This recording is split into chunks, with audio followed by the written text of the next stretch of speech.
This afternoon, what we're going to do is just conduct a short program. Talk about Veterans Day, and we honor our veterans for their sacrifice and their selfless service, not just to the people of our country, but to people around the world. We have guys right now deployed in places like Afghanistan and Iraq, and they are fighting and serving and building schools and roads, helping to restore some semblance of normal life to a people, to children, to young people like yourselves, who they don't know and they may never see again. But they do it out of a commitment to service to the country, and recognize that as a leading nation in our world, that we have an obligation as a nation to support and help others who are downtrodden. So to start off, first, I would like to, if I could, please ask the veterans in the audience to stand. I know there's a few of you out there. And let's give them a round of applause.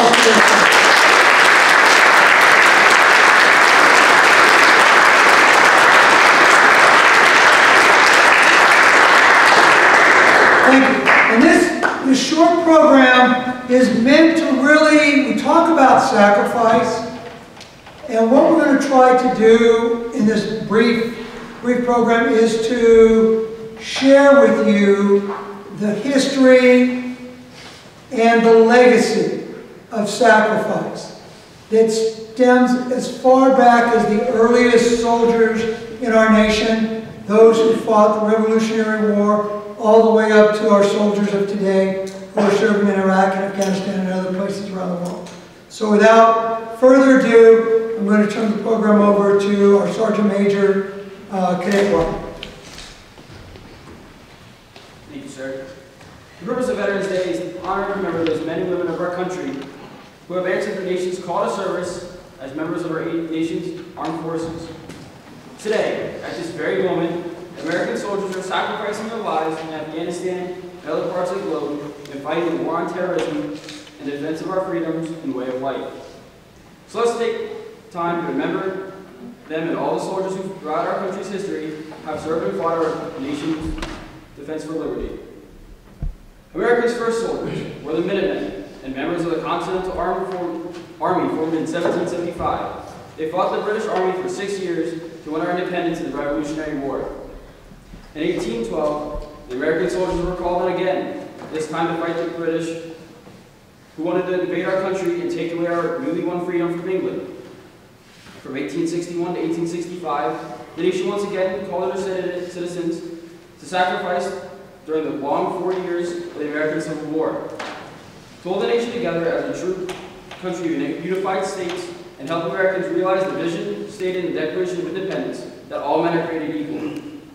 In 1914, war broke out in Europe, and once again America called on young men and women to defend the nation, and as President Wilson said, to fight the war to end all wars.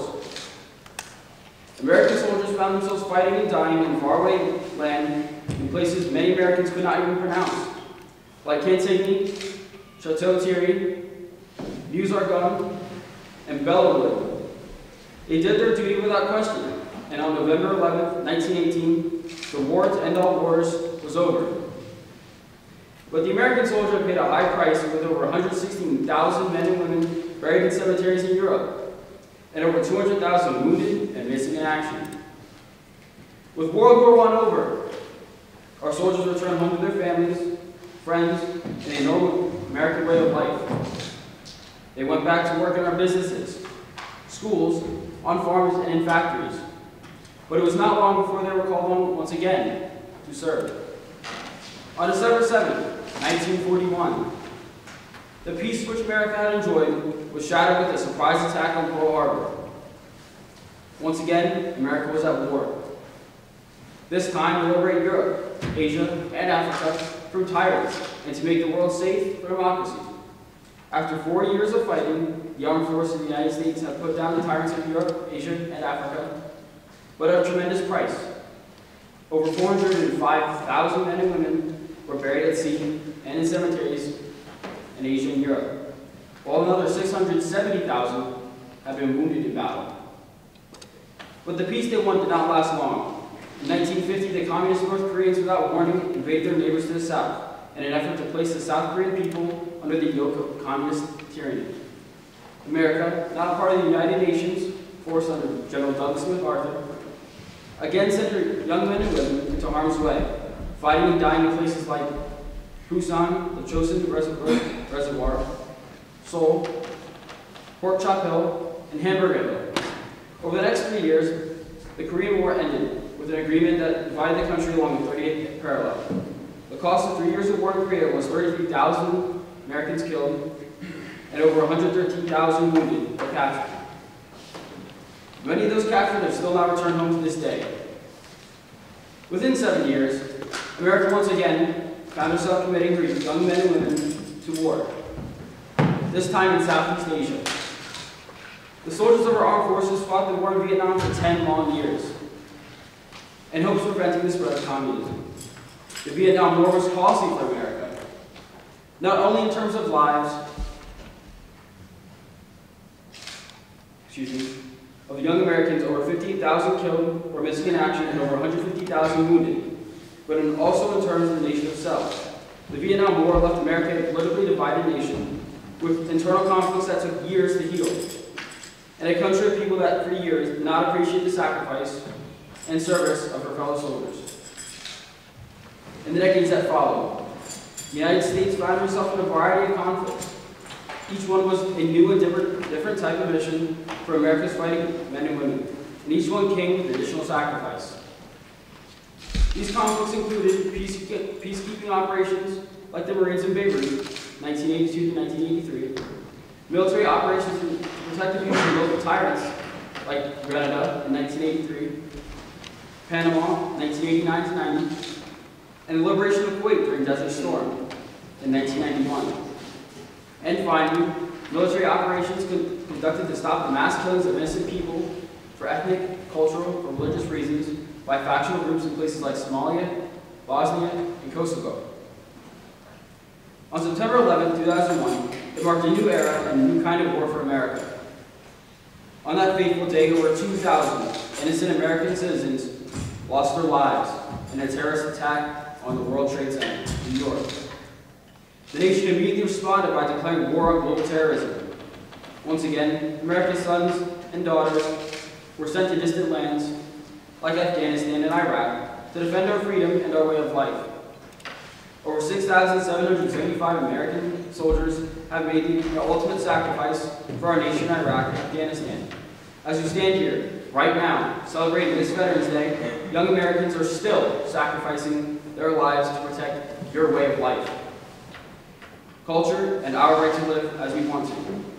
And so, it is especially fitting to honor them and the soldiers who have preceded them. On Veterans Day, we honor our living veterans, those who have served our nation in the past, as well as those who are serving today.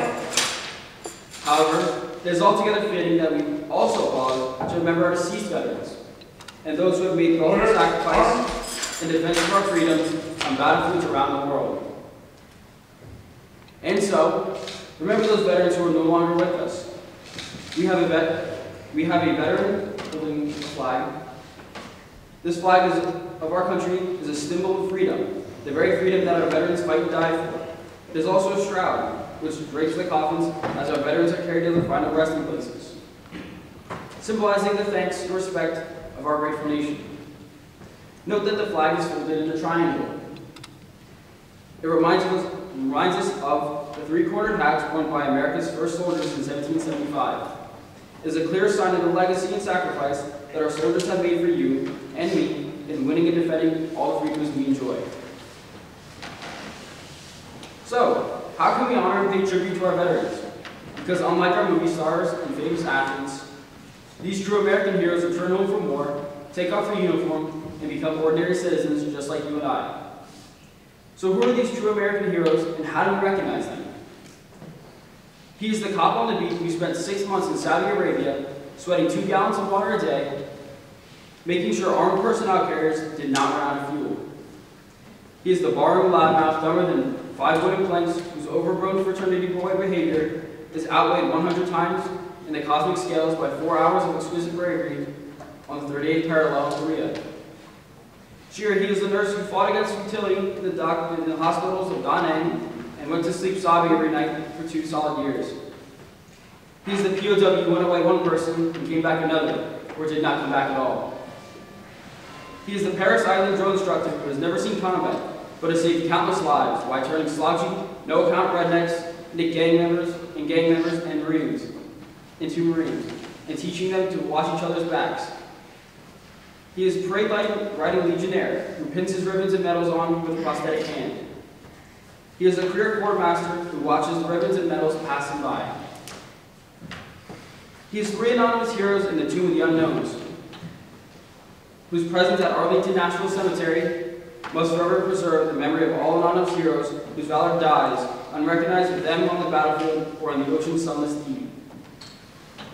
He is the old guy bagging groceries at the supermarket, palsy now, and aggravatingly slow, who helped liberate a Nazi death camp, and who wishes all day long that his wife was still alive to hold him when the nightmares come.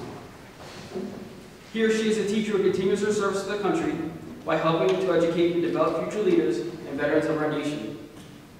The veteran is a grandfather, grandmother, aunt, uncle, a sister, brother, a high school or college friend. And yes, the veteran is also a father or mother. The veteran is an ordinary, but extraordinary, citizen and human being, a person who offered some of his life's most vital years in service of his country, and who sacrifices his ambitions so others do not have to sacrifice theirs. The veteran is a soldier and a savior, a sword against the darkness. He is nothing less than the finest, greatest testimony on behalf of the finest, greatest nation ever known. So remember, each time you see someone who has served our country, just lean over and say, thank you. It would mean more than anyone ever awarded. Take the time to do it today. It's only 2 little words that mean a lot. Say thank you to a veteran. So I ask all of you to please rise and join me in a round of applause in honor of our living veterans.